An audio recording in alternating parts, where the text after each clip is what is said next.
Jai Atmeshwar, Samarpan Yog of the Himalayas, Part 1, Episode 17. I had become very attached to Gurudev in a very short time. He had the habit of stroking his beard over and over again. He would sit very quietly and stroke his beard, and that scene enthralls me even today. I liked the way he stroked his beard. His beard was completely white and very long. He kept combing it with a wooden comb. There wasn't a single black hair in his beard. All the hair had turned white. When I stood close to him, the red rays of the sun fell on his beard during sunset, and for that single moment, his beard would turn orange in color. I liked watching that scene. I had a great attraction for his beard, and I felt that whatever energies he had acquired were all stored there. When sitting on the floor, his beard seemed to try to touch the ground. That is, it was so bushy and long, and because it was so white, it appeared like silver. When we went to the neighboring hill at the time of sunset, there would be a strong wind blowing, and Gurudev's long white beard would fly in the wind. I enjoyed watching the beard flying. The white beard suited him very much, and perhaps he loved it too. One morning, Gurudev started a new type of spiritual practice. He sat in a large open space like a playground and made a circle around him with some sticks, and then he told me that he was going to sit within the circle and do meditation. He asked me to keep feeding wood to the fire around him, and that the fire should be kept burning continuously for the next 3 days. That I should stay around the area so that I could ensure that the fire was kept alight. That morning, he turned his face towards the sun and started his meditation at sunrise. I had collected a lot of firewood from the nearby areas, which I fed to the fire from time to time and kept the fire burning. Only he knew what his spiritual practice was, and I was only obeying his orders. My duty here was to obey his orders, and I was doing my job. I had to keep adding sticks to the fire from time to time. Evening was approaching, and I took proper care of my work. At the same time, I took care to see that the fire did not spread outside the circle, because Gurudev had already cleaned the ground completely within the circle. He was sitting quietly and meditating, and I had no problem finding more sticks. My problem was the strong wind, which sometimes blew towards the river, and because of which the fire could potentially blow out. I kept big logs for this reason, so that the fire should keep burning continuously. I had to keep a watch over the fast blowing wind. Sometimes I used dry sticks to make the fire burn more brightly. I got through the night somehow, but in the morning I started to feel sleepy. I kept walking around the circle so that I should not fall asleep. Then the sun rose after a while, and now somehow one day of spiritual practice had been completed. Then, as the sun slowly started to climb, the wind started to blow. Again, there was the increased possibility of the fire going out or the fire spreading outside, and I had to remain alert. From the second day onwards, I started experiencing some changes within me. The effect of whatever we see with our eyes is felt on our minds. If we see something good, then the effect is good.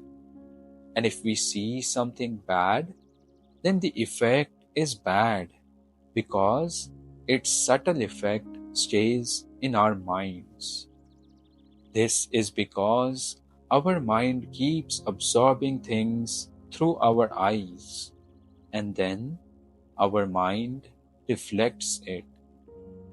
That is why it has been seen that wherever there are violent scenes, murderous scenes like bullfights, cockfights, human fights, wherever these fights take place, this violence also affects society, and society becomes more violent. Increased crimes like killing, murder also take place in such a society. If one concentrates on this violence collectively, then violence will affect society too, and it will have a very deep and fatal effect on society.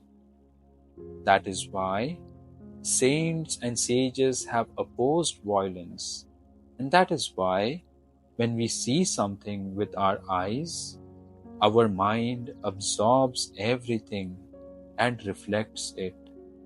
Then we too continue to experience the same effect. On one hand, my attention was totally involved in ensuring that the fire was not put out, because fire is a sacred element.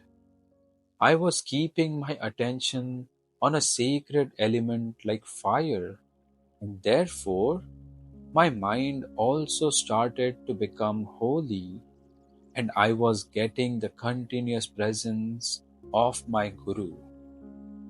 That day, I felt that man can achieve everything in life through his efforts. Only the presence of the Guru cannot be obtained through one's own efforts. Proximity of the Guru can only be obtained through Guru's grace, and Guru's grace is never possible through one's efforts. In reality, Guru's grace is Paramatma's grace, which is showered through some medium. Proximity of a Guru is also very rare because there is nothing greater in this world than that proximity. Whether you utilize that presence you have experienced for your physical body or the future development of your soul is dependent on this proximity. I felt as if I was blessed to obtain the presence of Gurudev. I felt as if I had been born only for the purpose of experiencing his proximity. This proximity cannot be described. One can only experience it. Only those who have achieved the spiritual experience of this proximity can understand its joy. Only one who has experienced the taste of nectar can understand this grace. One has to taste this to know what it is. One cannot fathom what it is just by looking at it from a distance. This is similar to the one who has tasted a mango and therefore knows the taste of a juicy mango. That taste is momentary, but this is the taste of an eternal mango. Once one has tasted it, he won't be able to forget it all his life. There are no words which can be used to compare the taste of that proximity. No form of words can describe it. I felt very happy in the presence of my Sadguru. Waves of consciousness arose in me due to the proximity, just as waves arise in an ocean, and every wave arose due to Gurudev's grace. With every wave of consciousness, my soul would say, Gurudev, all this is because of your compassion. All this is the nectar of your grace. Gurudev, you are an ocean of compassion, and I am only a conch shell lying on the shore. My soul bowed down with every wave, and the more I bowed, the more I realized that the waves increased as if they were being pulled towards me. There was a shower of so much consciousness that my eyes began to close, and at the same time, I had to pay attention to the fire too. It was causing me a lot of problems, and this was a very difficult test for me.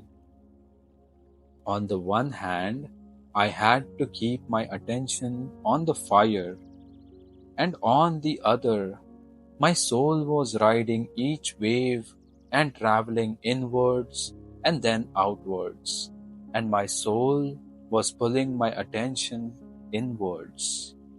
The physical body was pulling my attention outside because I had to tend the fire. Then I decided that it was difficult to keep my attention on the fire while I was seated, so I decided to move around. I went around Gurudev, and my decision took me more inwards.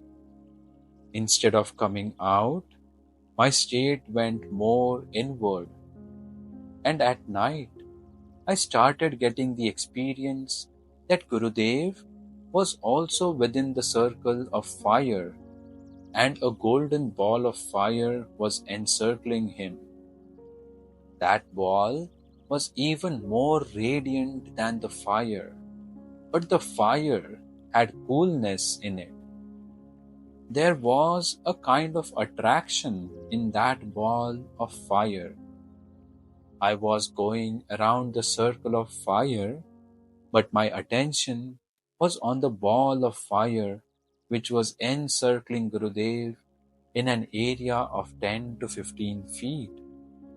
The fire I had lit seemed pale and faded before that ball of fire. It seemed as if the sun had come down to earth. This ball of fire looked similar to the sun, which looks attractive as it rises in the morning. The light of that ball of fire increased and decreased from moment to moment, and waves of consciousness also swayed together with the light. The waves of consciousness also increased and decreased with the light. Then, from the third day onwards, I had spiritual experiences of a different world altogether. On the third night, the light which was moving around Gurudev and the light of the outside fire took on the same form. Actually, there was a great distance between the two, but there was no difference in the fire. The light of both had become one, and it seemed as if the sun had come down to earth. There was bright light everywhere, and because there was no other light in the jungle, this collective light appeared very powerful. Then something slowly began to move inside me. I started getting vibrations below my spine, and the pulsations slowly started to move upwards. There was considerable heat around me, so much fire, and someone seemed to be pouring consciousness within me on my spine, which was completely cold. I could not believe that such an experience was happening. I touched my back again and again to see whether there was something actually cold there, similar to the experience I was feeling inside. But when I touched my back, there was nothing there, and cool vibrations continuously flowed towards the back of my neck. I experienced this for the first time. Until today, despite all the knowledge I possessed, nothing could tell me what this was, what was happening, or why it was happening. These pulsations were moving from the back of my neck to the crown of my head. Now, even the crown of my head started pulsating, and I got an exciting experience of consciousness all over my body. I experienced this for the first time. There is no experience in the encyclopedia of intellectual knowledge which could compare with this. This experience was incomparable. I felt that I had lost control over my body, but in spite of all this, I went around the fire and kept a watch over it and made sure that it was burning properly. This was a kind of test by fire for me. There was testing by fire outside and also testing by fire inside. There was a test by fire on both sides. I had been close to the fire all the time, but I was not aware of its heat, and I found this very surprising. Then, next morning, during sunrise, Gurudev slowly completed his samadhi. Samadhi is a state of meditative union with the absolute, tomb or shrine of an entombed saint. Gurudev completed his samadhi and slowly opened his eyes.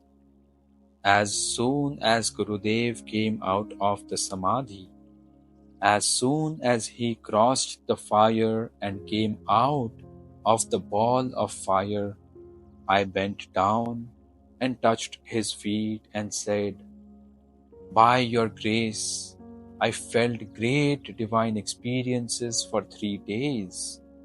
I have never had such experiences in my life." He just smiled. "I took you along in my mind during the 3 days samadhi. You were with me through your mind. I had assigned the task of keeping the fire alight during these 3 days to you, so that, with the excuse of keeping the fire alive, your mind would remain on the fire. not wander elsewhere, and remain pure like the fire. I did all this so that your attention would not wander outside. It was possible for me to give this experience to only one person in my lifetime because through this experience I have handed over to you the legacy of life force which I had received through my spiritual practice and preserved. I handed it over to you because I found you to be the most suitable for keeping it safe. I said, I am just an ordinary person. He replied, that itself is your greatness. No matter how good a seed may be, as long as it does not find good fertile soil, it will be useless. In the same way, no matter how powerful my life energy is, as long as it does not find someone to keep it alive and someone who can make it grow, it will lie useless with me. You are the fertile ground for my energy. I am blessed after handing it over to you. You have obliged me greatly by accepting it. My life has now become meaningful and my spiritual practice has borne fruit. Today, the energy has spread from one to many. You do not know who you are. I am aware of it, but I am also bound by certain limits. That is why, in spite of knowing everything, I cannot tell you about it. You will understand when the time is ripe for it. There is still some time left for the sun of knowledge to rise. Once the sunrise takes place, the whole world will understand about the sun. Jai Atmeshwar. We will conclude today's book reading over here. Thank you for listening